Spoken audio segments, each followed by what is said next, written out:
everyone, I'm Shruti and I live in Singapore, and today I am making you my most favorite dish, the Maharashtrian classic breakfast, Misal Pav. So let's now get to making the misal. So misal consists of two parts, the cut, the curry, and the misal, that is the sprouted moth beans. So I have sprouted this for over 2 days, and what I have done is I want to show you how it is in its original form. So this is how it looks before I have soaked it. I have washed it well and soaked it overnight in water, and I have drained out the water the next day and left it in a colander like this, and it has sprouted really well for 2 days. Just keep it covered with a cloth or a small plate. The misal consists of the sabzi that we make of this, the USAL, and the cut, that is the spicy gravy. It's a spicy broth made with a lot of spices, onions, tomatoes. So now let's get to cooking this first. So let's start making the USAL first with the sprouts, and we call this matki. So I have heated up a tablespoon of oil and I've added a teaspoon of mustard seeds. You can see they're already spluttering, and now I'm going to add half a teaspoon of jeera, and to this I'm going to add just quarter teaspoon of hing, that is asafoetida. Skip it if you don't have it. I have a few curry leaves. I'm just going to tear a few leaves and add it. Give it a rough stir. And now I'm just going to put this. This is about a cup of the matki, and it kind of doubles up when it sprouts. I'm just going to roughly stir this. So now to this I'm going to add very little bit of the spices. Just quarter teaspoon of haldi, that is a turmeric, half a teaspoon of red chilli powder, half a teaspoon of garam masala, half a teaspoon of jeera powder, and a teaspoon of coriander powder. I'm also going to add salt to taste. Now I'm going to just stir this well. So this is basically a dry preparation which forms the base of the misal that we are talking about. So we are going to get to making the cut after a few minutes. So I'm going to let this cook and get to making the broth. I'm going to add some water, just enough to cover it to cook.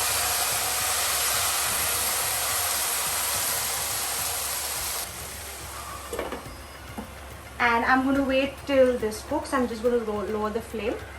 So let's get to making the cut, that is the broth. So basically we need to first roast a few ingredients and make a paste, and that forms the base of the curry. So I have to roast a few ingredients. I have taken about a quarter cup of freshly grated coconut. You can take the dried coconut as well. I'm going to dry roast this until it's a little golden brown, and I'm going to remove this out on a plate and roast the other ingredients immediately. So I'm going to wait till this turns golden brown, so another 5 minutes.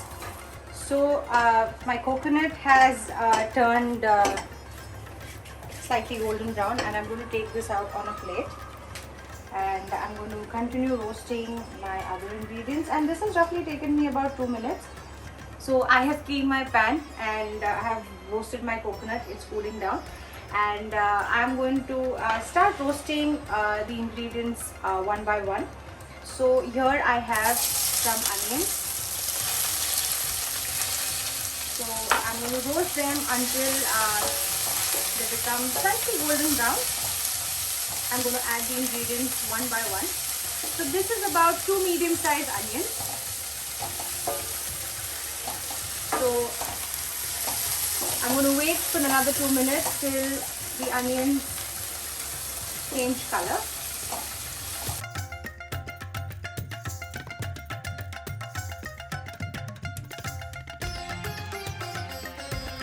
Now I'm adding some ginger and garlic. I have taken about 5 big cloves of garlic, and I've taken an inch of ginger just roughly chopped. I'm going to just roast them for another minute or two till the garlic gets a nice brown color. So this will take another 2 minutes. So while this is roasting, I have finished cooking the sprouts on the other side. I'm just going to garnish this with a little bit of coriander, and we need it to be completely dry, so the water has evaporated as well. So I am going to switch off the flame and keep this ready for the assembly later. So now we are waiting for the ginger and garlic to cook slightly.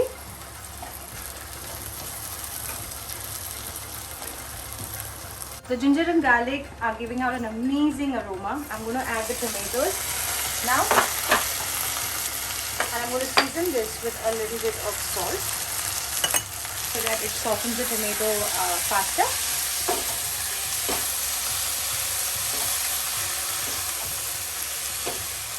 So now I'm just going to wait till the tomatoes soften, and I'm going to completely cool this mixture. So as you can see, the tomatoes have completely broken down and become soft. I'm going to turn off the flame now. I'm going to remove this out on a plate and cool it down completely. So the base is now almost done. Now I am going to grind this. It has cooled down completely. I have already added the roasted coconut in this. And now I'm also adding a small bunch of coriander leaves along with its stalks, and I'm going to grind this into a very, very fine paste. So add maybe a quarter cup of water if you need. So let me grind this first. See you on the other side.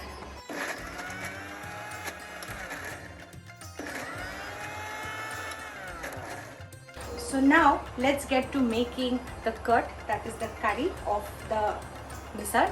Here I have taken a big pot, a big pan, and I have taken about half a cup of oil. Yes, you will need that much of oil because misal is all about oil and a lot of spices. And please do not shy away from adding a lot of oil and a lot of spices, because that's what this curry is all about.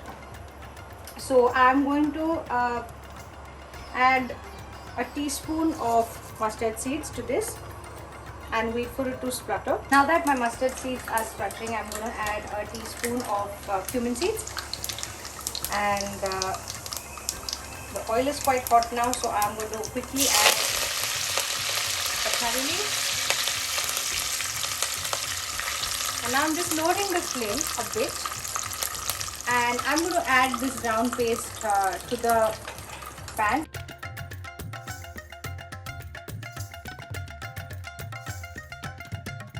I have kept the flame to medium, and I have to completely roast this paste into this oil. Please do not worry about the oil and forget about your diets if you're making misal pav at home.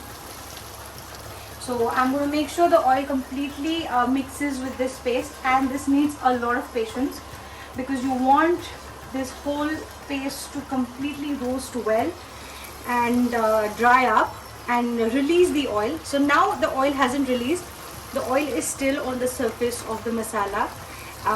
So this will take you about 10 minutes easily. So be very patient and keep roasting this until the paste completely dries up. It's been about 5 minutes. I'm going to add the secret ingredient that will bind the curry really well. So I'm adding about 2 teaspoons of chickpea flour. I am adding half a teaspoon of turmeric powder. Now I'm adding 2 to 3 heaped teaspoons of Kashmiri red chilli powder. You can use any chili powder that you please, it's your spice preference. Kashmiri will give a very nice color. I'm adding a heaped teaspoon of garam masala, and I'm also adding a heaped teaspoon and a half of dhania jeera powder. So I'm going to now slow roast this until it starts leaving oil from the sides, and as you can see, the color has changed and it's become amazingly dark and red.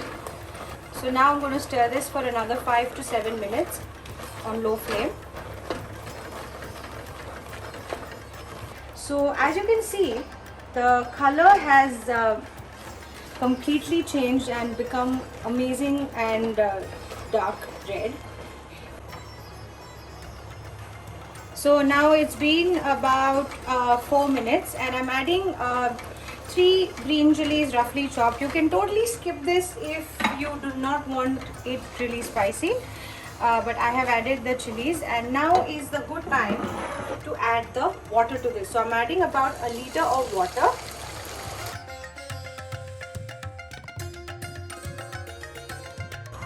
So I've added a liter of water. I have turned up my flame, and now I'm adding a big spoon of salt. Season this according to your salt preference and give it a good stir. Taste it, and now I'm going to boil this really well for another 10 minutes until I see the layer of oil completely on top, which is the tarri that I mentioned to you before. So we need to see the tarri, and hence we need to boil this for another 10 minutes. So it's been 10 minutes since the broth has been boiling.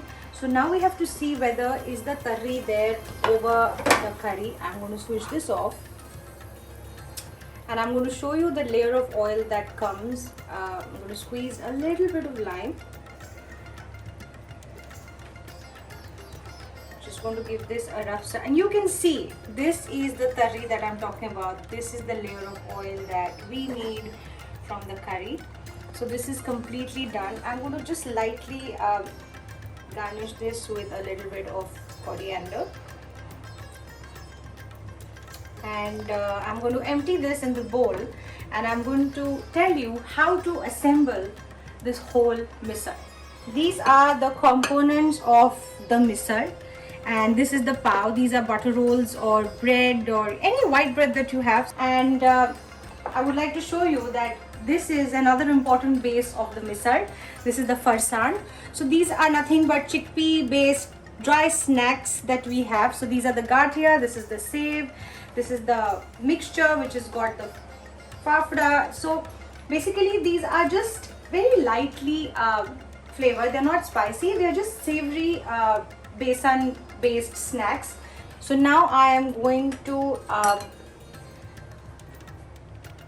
take a big spoon of the cooked matki, the USAL, and I am going to just roughly mix this all together, and I'm going to top it up with a lot of the farsan, because this is a very important part of the misal as well. And now what I'm going to do is I'm going to completely put the tarri over this.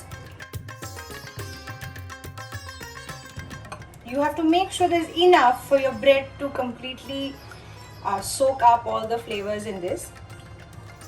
So now I'm also going to garnish this with some coriander and some fresh onion, and I have kept some lemon on the side. So finally we have our spicy misal ready, and I cannot wait to have this. I'm just going to take a small bite.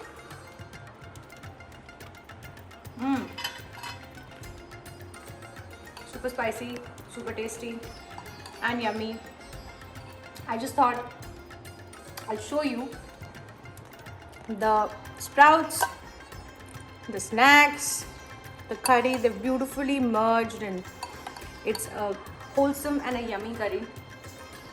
It's also full of protein, and try this at home. Make this and let me know how you like it. Keep watching my recipes. Thank you.